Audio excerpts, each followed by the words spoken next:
여러분, 일단요, 김대중은 틀렸습니다. 김대중은 틀렸어요. 왜 틀렸냐? 북한 핵무장 못한다며. 안 한다며. 했잖아. 자기가 책임진다며. 김대중 대통령한테 제가 물어보고 싶은 게 있어요. 결국 북한이 핵무장을 했는데 어떻게 책임지실 거예요? 북한이 핵실험을 하고 뭐를 하도 저거 그냥 애가 응석 부리고 뭐 이렇게 그러는 거지. 실제로 물라고 그러는 게 아니라 쪼른 개가 짖는 거야 라는 입장이었던 거잖아요. 북한이 고립되어 있고 기타 등등 하니까 진짜 물지는 않을 거야. 진짜 핵무장을 하지는 않을 거야 했는데 진짜 했네? 어떻게 책임지실 거예요? 책임진다며. 어떻게 책임질 거예요 진짜? 아주 단호하게 얘기를 했는데. 그러니까 김대중 대통령은 틀린 거예요. 뭐 이거에 대해서 뭐 김대중 대통령이 뭐 여러 가지 뭐 기타 등등 그건 다 차치하고 북한은 핵무장을 안 할 것이라고 아주 확언을 했던 거는 그거는 틀렸어. 그럼 100% 그냥 이거는 논란의 여지가 없는 그냥 틀린 겁니다. 잘못 예측한 거예요. 잘못 예측한 것 정도가 아니라 핵무장을 도왔지. 자, 제가 여러분 지금 일단요, 노무현 있잖아요. 노무현이 북한하고의 관계 같은 거에 대해서 그리고 미국하고 관계나 이런 거에서 북한을 견제하고 뭐 이런 식의 스탠스를 하고 대북 특검까지 하고 이렇게 된 다음에 김대중이요, 노무현 밑에다가 자기 노무현을 견제하기 위해서 힘을 실어주는 상대가 생기는데 그게 여러분 이해찬이었어요. 그래서 이제 그게 왜 그렇게 되는지에 대해서 제가 그 당시에 노무현 정부에서 벌어졌었던 일들 이건 그냥 얘기를 하나 하고 넘어갈게요. 이게 뭐냐면요, 노무현이 안희정한테 대북 접촉을 지시를 했었는데 그때 보니까 이후 처리했었던 말이 너무 골 때리는 거예요. 지난 7일 성사된 이해찬 총리와 이화영 의원의 방북은 개별적으로 간 것으로 한다. 청와대 지시에 따른 것은 아니다. 개별적으로 갔다. 이해찬하고 이화영이요. 그때 단독으로 북한에 갔다고요. 전 총리 자격으로 있으면. 그러니까는 대북 관계를 노무현하고 상관없이 알아서 그냥 이해찬이 이끌어 버렸다고요. 그리고 이해찬이 그렇게 할 수 있는 거에서 노무현 제끼고 북한하고 대화하고 기타 등등 주도적으로 해라고 할 수 있는 그 이해찬의 백그라운드가 되어준 사람이 그게 김대중이었단 말이에요. 그러니까 노무현 정부에서 대북 문제에 있어서 그냥 노무현을 제껴버려요. 그리고 이해찬이 나중에 이게 문재인과 이해찬의 갈등이라는 것 자체가 이런 식으로 김대중의 심어놓은 그게 있어요. 이해찬은 그냥 문재인 비서실장이나 기타 등등보다 그냥 이해찬이 문실장 해버릴 수 있는 그런 관계의 기본 세팅 자체도 김대중이 해준 거란 얘기죠. 자, 그러니까 김대중의 햇볕 정책 그리고 그가 만들어놨었던 정치 구도는요, 대내적으로 총체적으로 파탄을 맞이했어요. 북한은 핵 개발을 했고, 그리고 이해찬과 이화영은 지금 이재명 끌어들이고 깡패 새끼들 끌어들여가지고 대북 문제 풀라고 난리를 치다가 지금 개판을 쳐놨죠. 자, 여기서 생각을 해야 될 게 있어요. 김대중이 얘기했었던 평화가 선의였을 수는 있지만 그 평화를 관찰하기 위해서 북한의 손목을 꺾어서라도 핵 개발을 못하게 했어야지. 고립된 북한이 뭘 할 수 있어. 아까도 제가 말씀드렸지만 저거 지금 쫄아서 짖는 게지 진짜로 물려고 저러는 거 아니야. 불쌍한 애야 쟤. 라는 그 판타지. 이제 종말을 맞이해야 된다. 자, 끈떨어졌던 북한이 지금 중국과 러시아가 하는 짓 보세요. 중국과 러시아가 지금 최종적으로 전체주의로 회귀했어요. 그러니까 중국과 러시아가 미국한테 그래 니네가 짱이야. 어떻게든 우리 좀 돈 좀 벌게 해줘. 그렇게 빌빌댔던 중국과 러시아 90년대 그리고 2000년대 초반에 중국과 러시아가 지금 아니죠. WTO 가입만 시켜주면 말 잘 들을게요. 미국 형님하고 중국이 거짓말한 거지. WTO 가입해주고 그러면 국제적 질서와 기타 등의 표준을 잘 따른다. 그리고 중국이 경제 성장을 하면 민주화가 될 것이다. 미국도 착각을 한 거고. 이 모든 판타지가 있잖아요. 모든 게 다 자유민주주의, 역사는 자유민주주의로 전부 다 기결되고 모든 나라들이 그렇게 흘러가고 국제교육 질서에서 무역하고 뭐 하다 보면은 다시 뭐 민족주의가 올라온다든지 제국주의가 올라간다든지 패권주의가 올라온다든지 그런 거 없이 그냥 미국의 패권하에서 모두가 다 에브리바디 해피할 거야. 이걸 다 인정할 거야. 님이 뽕 같은 얘기죠. 중국도 러시아도 그리고 이슬람 세력도 지금 이 자유민주주의 질서체제로 끝내 못 넘어오고 돈만 좋지. 교역은 좋고 돈 버는 건 좋은데 기본적으로 이 교역의 질서, 이 국제 질서인 자유민주주의 질서는 개코로 아는 거죠. 중국도, 러시아도, 이슬람도. 이런 세력들이 결국은 자유민주주의와 이 국제 질서를 지금 들이받고 거기다가 이제 그러면서 자기네들의 정통성 자체를 조상, 그러니까 러시아와 중국은 여러분 조상의 땅, 이런 거로 자꾸 얘기를 하잖아요. 러시아도 생각해 보세요. 그 자유민주주의 국가로 넘어가려고 옐친이 삽질을 하면서 마피아 나라를 만들어 버렸잖아요. 뭐 새로운 질서로 나가는 게 아니라 영속적인 무질서 마피아들의 질서, 그 술주정꾼, 알코올 중독자 옐친 뭐 이런 식으로 나라가 되는 꼬라지를 보고 나니까 자유민주주의고 나발이고 그런 거 모르겠다라고 하면서 푸틴이 독재를 하면서 가져다 낸 질서에 대중들 전부 다 이게 우리의 현주소지 뭐 하면서 자유민주주의를 꿈꾸는 게 아니라 러시아식 질서를 푸틴이 가져다 준 질서에 뻑이 가고 그 푸틴은 마더랜드 뭐 이렇게 되면서 조상이 우리에게 줬었던 영토, 우리가 지금 잃어버린 영토 뭐 이런 얘기를 하면서 중국과 러시아가 조상의 땅, 과거의 영광 이런 얘기를 하면서 민족주의를 부활시키고 있죠. 서구 세력한테 뺏겼던 우리의 당연한 권리를 되찾겠어. 이러면서 중국은 대만을 향해서 얘기를 하고 있습니다. 중화민족의 일부로 돌아와라.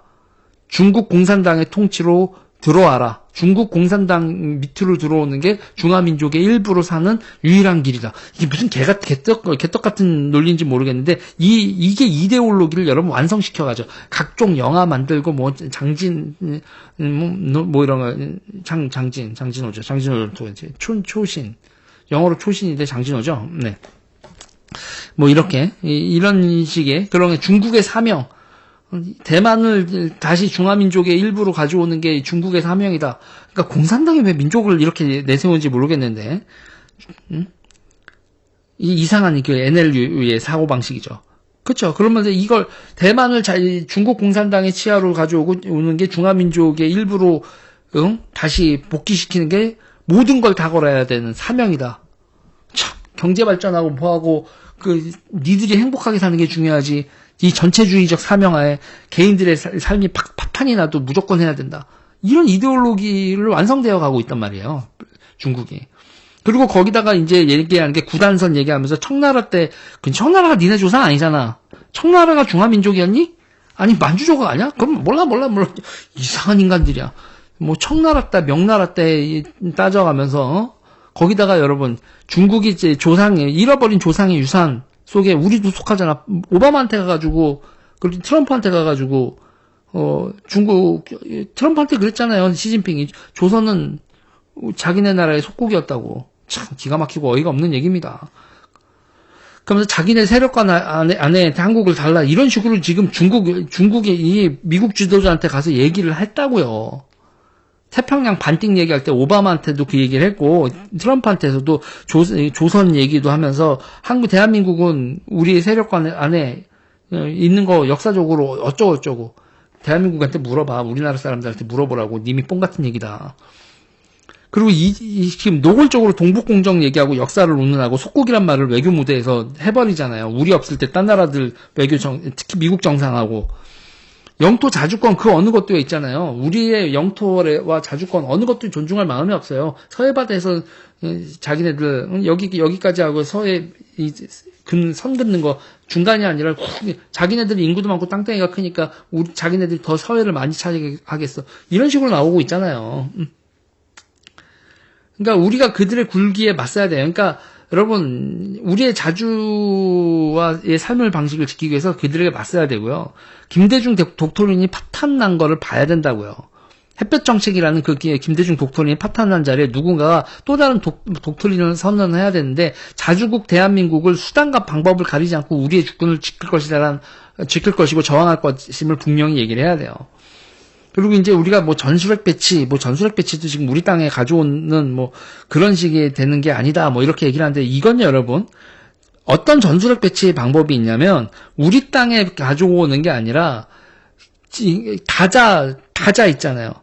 미국 가고 미국, 일본, 뭐 대만, 뭐 필리핀 이런 아시아에서 나토 같은 다자 안보 체제를 구축을 하고 그 다자 안보 체제 하에서 뭐 필리핀에 있던 괌에 있던 뭐가 있던 그 핵이 배치되어 있는 우리 영내에 배치되어 있으면 되는 거예요. 대한민국 다자 안보 체계를 만들고 그 다자 안보 체계 내에서 대한민국 한반도가 아닌 그 다자 안보 체계 내에 그 영역, 이 아시아 태평양에 핵이 있으면 그러면 그게 전술핵 배치가 된 거로 준해서 볼 수도 있다고요. 그러니까 이런 식의 다자 안보 체제를 구축을 하거나 그리고 이 다자 안보 체제가 구축이 안 되고 우리가 여기서 이제 묘하게 중국의 세력권에 들어가는 거나 이런 것들이 노골화됐는 일이 벌어졌을 때 그런 상태가 벌어진다면 우리가 빠르게 핵무장을 할수록 자체 핵무장 준비 태세는 갖춰야 된다는 거예요. 이게 되게 그런 거예요. 일단은 첫 번째 우리가 핵에 대해서 우리가 핵을 만들 수 있는 역량을 가지고 있다라는 것도 NCND로 가야 되고요. 아니 대한민국 경제 규모하고 대한민국 원자력 발전 짓는 거하고 미사일 하는 거하고 핵 공학 수준을 보면 우리 한 3개월, 6개월 더 빠르게 가능하면 빠르게 최소한 3개월 안에는 핵무장을 할 수 있는 준비를 갖춰놔야 돼요. 준비를 갖춰놓고 우리가 위협을 당하면 바로 무장을 할 수 있도록 뭐 그렇다는 거죠. 그러니까는 핵 없이 자주권 없다는 독trine. 북한이 그랬다는 거예요. 북한이 냉전이 무너지고 난 다음에 핵 없으면 자기네들 자주권이 없겠구나라고 그 독트린 하에서 핵을 만들었는데 우리도 만약에 우리가 다자 안보 체제라든지 확실한 안보 체제가 되지 않고 중국의 굴기가 어느 정도 윤곽이 보이고 중국이 우리를 자기네들 세력권 안으로 넣겠다고 생짜를 부리는 사태가 여러분 국제 질서가 변하려면요. 이게 쓰나미 오듯이 오는 거기 때문에 지금서부터는 염두에 두고 있어야 됩니다. 그런 사태가 벌어지고 뭐 어디서 갑자기 블랙 먼데이다 뭐다 금융공황이 벌어지면서 뭐 연쇄적으로 미국의 경제가 뭐 어떻게 된다든지 뭐 이런 식의 사태가 벌어질 수도 있고 갑자기 코로나가 또 터진다든지 세상 일 모르는 거거든요. 지금 이 국제 정세 돌아가는 게 뭐 러시아가 우크라이나 전쟁에서 뭐 핵을 쓸 수도 있다라든지 뭐 어떤 일이 벌어질 수도 없는 상황이기 때문에 우리가 준비 태세는 갖춰놔야 됩니다. 그러니까 핵을 무장을 할 이게 여러분 되게 또 다른 거예요. 핵을 무장할 준비를 해놓은 거하고 핵을 무장하는 건 또 다른 얘기입니다. 일단은 다자 안보 체제, 그 다자 안보 체제에서의 더 확대된 더 확고한 미국의 확장 억제 그리고 그걸 더 나아가 확장 억제와 기타 등등이 무너졌을 때를 대비하고 우리한테 중국의 힘이 투사되었을 때 그거를 막을 수 있는 우리의 준비. NCND 상태에서의 준비. 이게 이제 우리의 기본적인 자세가 돼야 된다는 얘기죠. 그러니까 여러분 우리가 뭐 백이민족 평화 어쩌고저쩌고 하면서